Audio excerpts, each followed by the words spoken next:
Hello les amis de la boîte. Allez, aujourd'hui, petit unboxing sur un TT1 8e, le Vorza de chez HPI. Donc c'est pas un nouveau modèle, hein, c'est un châssis qui existe depuis perpète. Bon, c'est quand même la V2, puisque la V1, ils l'ont arrêté depuis longtemps. Et bah dessus, c'est un flux. Donc ça veut dire que vous avez un combo brushless, donc un moteur 2200 kV, avec le petit ESC 4 à 6S. Dessus, vous avez un bac à batterie, donc l'hélipo tenu par les scratchs, et le bac à batterie peut bouger. Donc vous pouvez adapter comme vous voulez n'importe quel lipo. Après ici, vous avez un châssis alu 4 mm. Vous avez les renforts sur l'avant, des amortisseurs Big Core, et le petit véhicule peut atteindre 103 km/h, mais vous voyez, il y a un petit astérix. En fait, j'aime bien sur les boîtes HPI, ils vous mettent ça, mais en fait, il faut lire ce qui est en tout petit. Pour atteindre cette vitesse-là, il vous faut, alors, comme vous voyez ici, le pignon 21 dents et la couronne de 46. Sinon, d'origine, il monte entre 85 voire 90 km/h en 6S. Alors, vous avez une superbe carrosserie. Moi, je l'adore, je la kiffe. Elle est super belle. Bon, elle risque pas d'être belle très longtemps, hein, parce que là où je roule, c'est sûr qu'elle va se vautrer une paire de fois. Mais bon, elle est super belle, elle a l'air d'être costaud. Bon, après, c'est pas du incassable, hein. Vous avez, pareil, un beau petit aileron HPI Vorza. Ça a de la gueule. Et vous avez le buggy. Alors, on va regarder ça de plus près. Donc, dedans, là, vous avez la radio, mais je vais pas la sortir pour le moment. Je vais vous montrer que le châssis, qui est franchement super lourd. Là, je viens de me casser le dos. Alors, allez, je vais la mettre ici. Hop. Donc voilà, voilà la bête.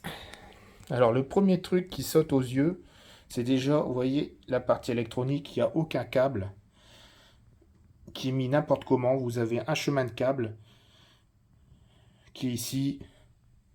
Les câbles du moteur et du variateur sont vraiment bien attachés.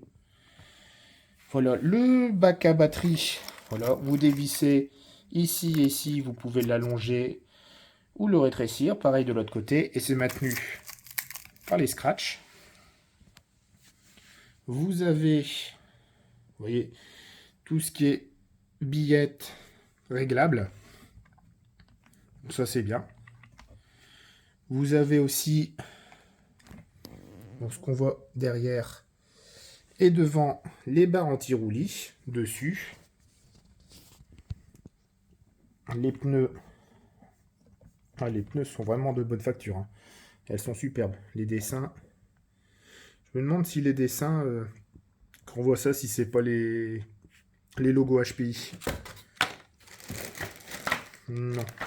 Parce que je sais que sur certains pneus, des fois, vous avez juste les petits logos. Mais non, je pensais, mais je ne pense pas que c'est ça. Mais bon, en fait, ils ont l'air d'avoir une accroche pas mal. Après, bah, vous avez un différentiel central. Après, les cardans, il me semble finaux, mais il faut voir à l'utilisation.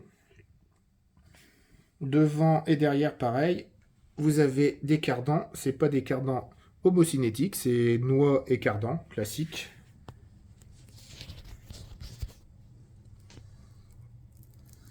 Avec une petite protection. Je vais essayer d'allumer, vous voyez. Donc tout est bien protégé.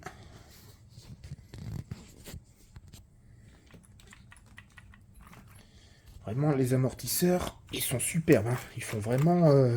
elle a l'air d'être bien réglée déjà de base. Là, ici, vous avez donc le support d'aileron, qui, ma foi, a l'air d'être pas mal, bien costaud.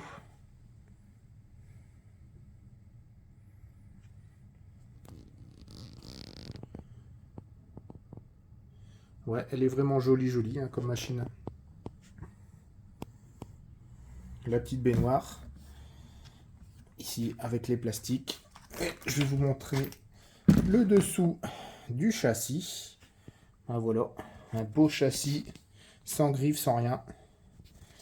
Va falloir que je mette quand même peut-être une protection, mettre un vinyle autocollant, peut-être mettre aussi un skid plate avant et arrière, et mettre peut-être un petit vinyle. Pour moi, ça peut protéger le châssis. Après, je peux vous donner une idée. Là, pour l'instant, j'ai pas. Comme je vais la faire aller juste après, je vais me concocter une protection fait maison avec ce genre de matière. Donc, c'est une nappe de... Je les ai trouvés à un marché. Donc, ça coûte 10 € le mètre. Et c'est des protections pour table de cuisine. Donc c'est super costaud, ça résiste aux coupures de couteau, à tout ce que vous voulez. Donc ça fait c'est épais de 2 voire 3 mm. Et ça se coupe assez facilement. J'ai déjà testé sur DRC, ça protège très très bien. Donc là vous avez juste à dessiner votre châssis, hein, c'est transparent.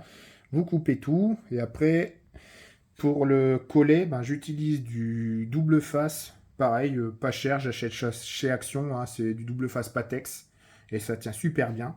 Faut juste penser à dégraisser ici, comme c'est assez gros, ça tiendra pas. Donc vous dégraissez à l'essence F, vous mettez votre masquage et après vous mettez votre protection et je peux vous dire que ça va tenir quand même sur pas mal de sessions.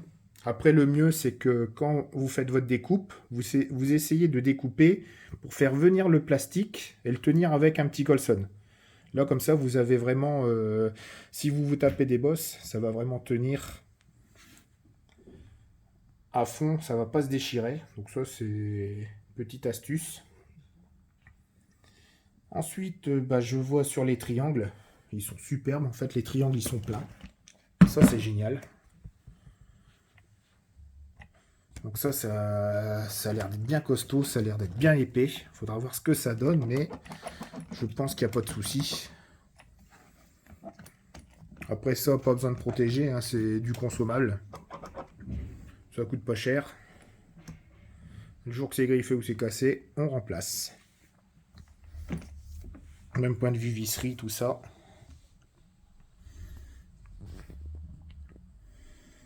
Donc voilà, la présentation de ce petit châssis est finie. Je vais le faire donc aller au circuit, je vais le faire aller en 4S. Le 6S, ça sera dans une autre vidéo. Allez, bon, c'est parti. Là, on se retrouve donc au circuit. On va le tester. Je vais vous montrer ce que je vous parlais de la protection châssis. En fait, ça donne ça avec la nappe. Bon, c'est de la découpe sommaire. Vous voyez, ça tient super bien une fois dégraissé. Le plus embêtant, c'est de l'enlever. J'ai mis ça comme ça, bien bloqué. L'arrière, ça tient avec un résilient. Donc bon, pour ceux qui ont envie de bidouiller et qui ont envie de protéger leur châssis, hein, voilà. Ça, c'est la petite technique de base. Bon allez, c'est parti pour un petit bout d'essai. Franchement, la voiture, elle a l'air de bien se comporter.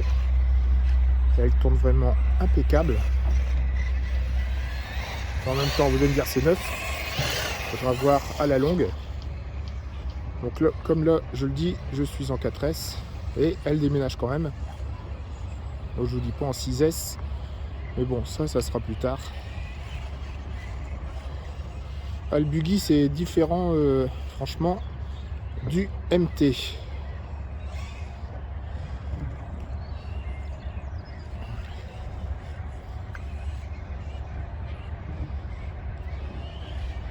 Franchement, je suis bien content de l'avoir.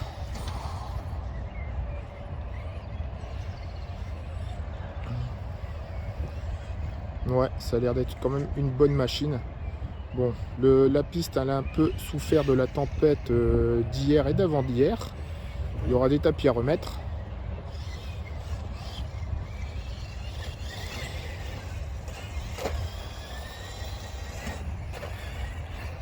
Bon ben, franchement, c'est pas mal. Bon allez, je vais vous laisser là et faire la vidéo avec la musique, comme j'aime bien faire. Allez, je vous dis à la prochaine.